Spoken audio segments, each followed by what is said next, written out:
Hello everyone.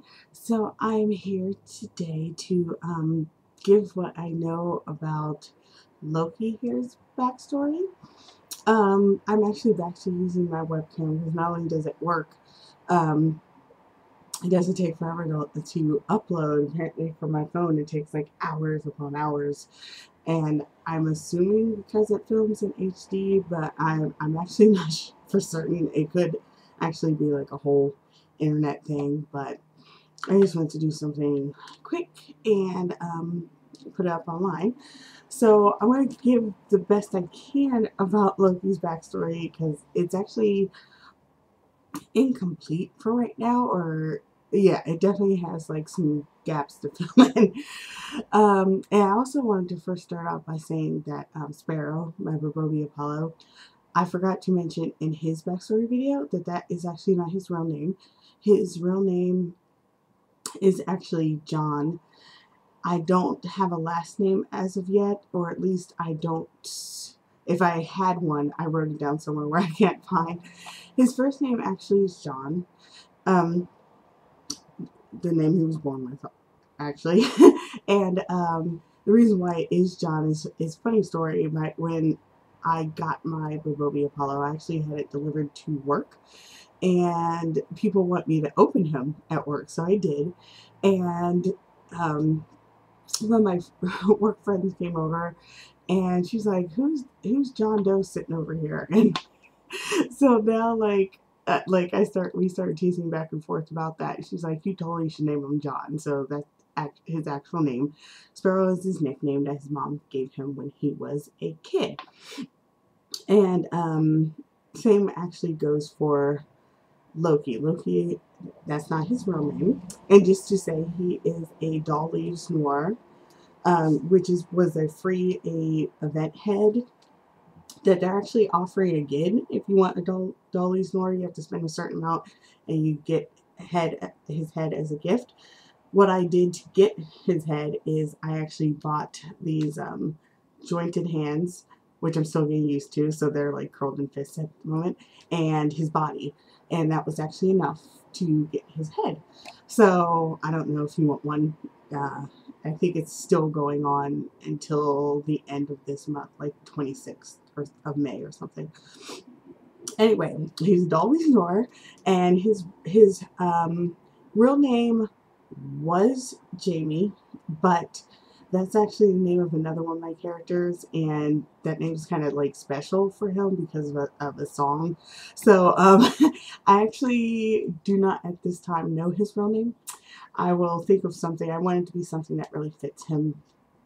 Um, but his nickname is Loki. He I'm going to try to explain the best I can, but being that like there's still some holes to fill in, this might be a little like all over the place. But at the time of my story, he is 26, and he is actually a Fae character, and he knows he's Fae. He's not one of my unawakened Fae, which I have two of now, a tentative third. But he is Fae. He didn't grow up in the Fae world. He grew up in the real world, but the Fae in my story, they have to stay away from negative things or they give into banality. That's my friend's rules. She made up all the Fae rules for my story based off of all her role-playing experience with D&D and everything. And so in my world, they can give into banality and either die, or their Fae spirit dies and they turn human, or they just they again die, but they go off into the Fae world to live.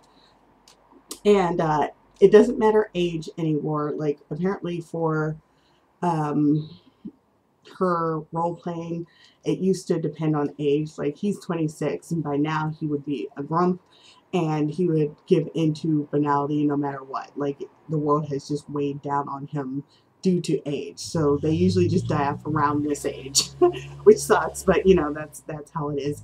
But she changed the rules because she's like, I don't like that. And I was like, I don't like that either.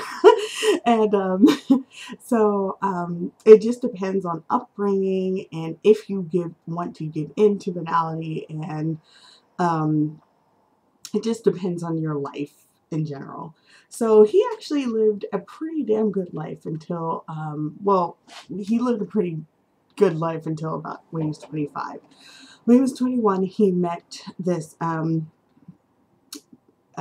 male to female transsexual named that he called Starshine. That's not her real name. I believe her real name is Starla, and that's why he started calling her that. But I'm not for certain.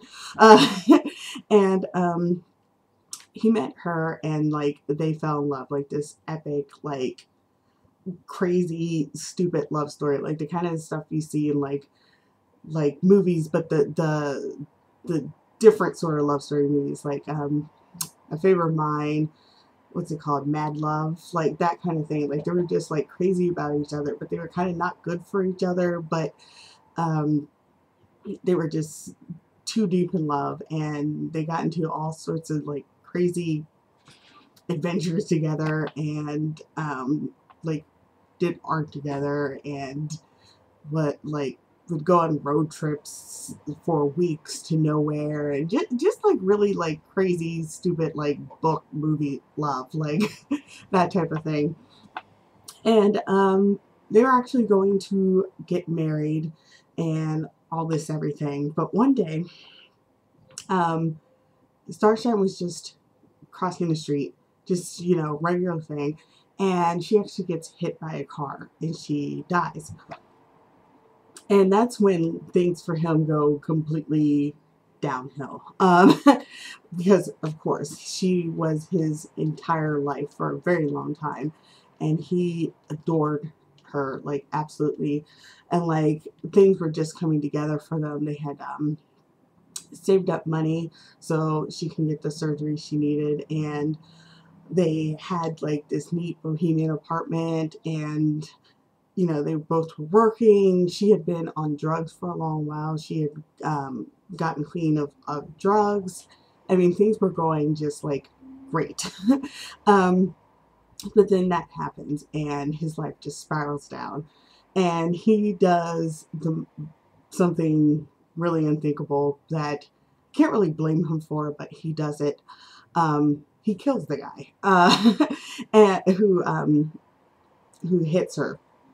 And he is Fae, so he actually does it with his power, which he has not revealed to me yet.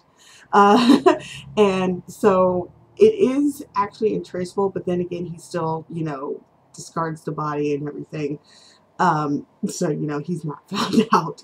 Now, I'm not saying he necessarily gets away with murder, but he actually does in my story.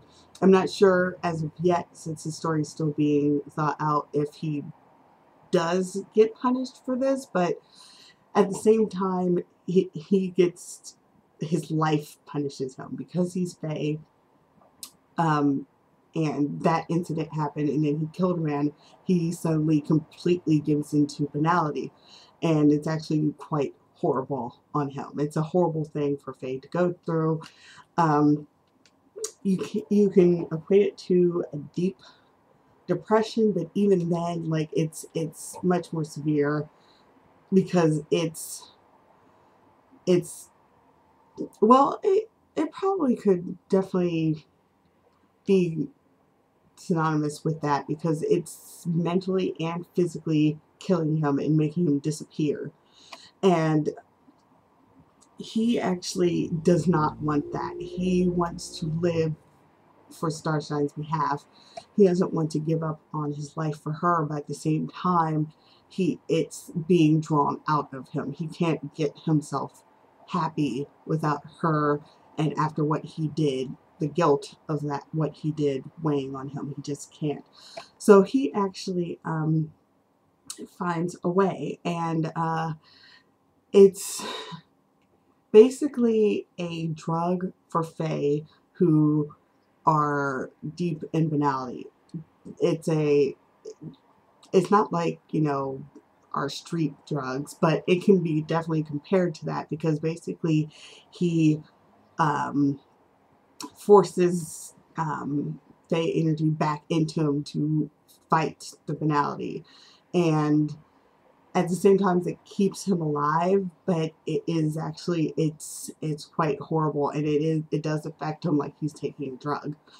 And basically he can't really stay on that forever, but nothing is making him happy, so that he can regrow his I can't think of the name my friend told me for the Fey energy. It has an actual name, but I can't think of it, so I'm sorry for, you know, the disjointness of that. But basically he's filling himself with happiness, even though he is not happy. He is going to die. So, and that deep craziness of his life, that's when he comes across a flyer for Sparrow's band. And he had always loved playing guitar, and he's actually been pretty good at putting melodies together. He would do it for Starshine because she liked to sing, even though she was really bad at it. And so he decides to give it a try, just to try out for it, because he loved playing for her, and he figures maybe it might spark something. So he actually goes to try out for the band, and that's where he meets Sparrow. And there was just something about Sparrow that, like, he was like, I definitely have to join this band. For some reason, he's just like causing just a flicker of happiness within him, just a little. He just liked looking at him. But Loki's that kind of person. He definitely gets drawn to energy. Like Starshine was just like, even at her worst, when like she was like deep in drugs, even at her worst, he saw like the definite spark of her, and like he thought she was magical. And he starts to think the same about Sparrow when he meets him at the audition. So he does join the band, and that's actually all I have pretty much of his story so far. I do know that his dad actually went missing, and something that I know a lot of you out there write stories, so maybe you'll get what I'm going where I'm going with this. But something is telling me that his father missing and Sparrow's mother and sister missing are somehow connected. But the difference is people know his father is missing.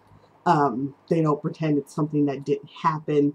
They figure he just, you know, didn't want a kid and ran. So, which wasn't outside of his character. And since they never like found him or body or anything, they really don't have anything else to go on. And frankly, his mother is like, he probably just got sick of it and ran. And he could have even been in the Fey world, which, you know, she doesn't want to go back there. She left for reasons that I don't know about. I don't even know if it's important to the story. I like to know the backstory of all my characters, but, you know, she doesn't want to say it. That's fine. But I'm thinking they're connected somehow, but I have to wait till that reveals itself to me. But other than that, that's pretty much all about him. And just in case you were wondering, he is pansexual. The reason why I mentioned that is I don't even know. It's built into his character. A lot of my characters I try to flesh out with everything. So that means like religion, sexuality, you know, everything from family to likes, dislikes, stupid things like whether they want to drive or what they eat for breakfast. I try to like know everything, which keeps me from writing stories a lot because I'm so busy trying to figure out every single aspect of my character. I get a little bogged down, but I just love knowing, or maybe I just love characters. I don't know. But yeah, that's all I can think of for him. And if I think of anything more, I'll add it to another video. But I'm introducing him because I introduced Sparrow and they are connected. I do not have any other characters of their particular storyline at home. The ones I'm planning to get to fulfill their story, there's a boy I want to get, but I'm not sure who yet. He would be the bassist, and of course the girl drummer I've mentioned before a couple times. She will be one of two dolls. If Fairyland ever comes out with Suni again, then it'll be her definitely. But if they never come out with her, it will be a Feeble 60 Charlotte. I'm hoping they come out with Suni because she would be actually like even more perfect. But at the same time, I don't want to hold my breath for that. I don't know why she's not an out now. She seems so much more popular than Fairyland makes her out to be. Like they seem to have released everyone that people thought were popular except for her. So maybe she's only popular in my head. I don't know. But and plus, if I ever get the Feeble 60 for her character, and then they release a Suni, then the Feeble 60 would just become someone else because I find her very I can't think of the word. I find her she's easy to transition. She has one of those faces where like you can easily fit her somewhere else if you need to, I guess. I don't know. You know what I'm trying to say. But I don't know who I'm going to do next, but I'll try and figure it out.